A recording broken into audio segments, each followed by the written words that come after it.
Hi guys, welcome to our Wix Studio series. Today we are going to learn how to add the Wix Studio tab Chrome extension onto your browser. Let's get started. On your Chrome browser, go to the web store, go to the search bar and type in Wix Studio tab. Select it, and by the way, Wix Studio tab lets you stay connected to Wix Studio and ahead of the creative curve with the freshest content from across the platform all in one place. You should be able to see its description over here. Now, let's install it onto our browser by clicking on Add to Chrome. Click on Add Extension, and our extension should show up over here. Once we click on it, it'll take us to this opened tab.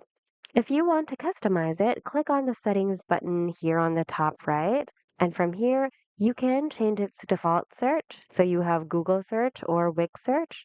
You can either enable or disable news center notifications, and you can add shortcuts as well as themes. So customize these things according to your needs and preferences. That's all for today, guys. We hope this video was helpful. If it was, hit the like button and consider subscribing for more Wix tutorials. Thanks for watching and see you guys in the next video.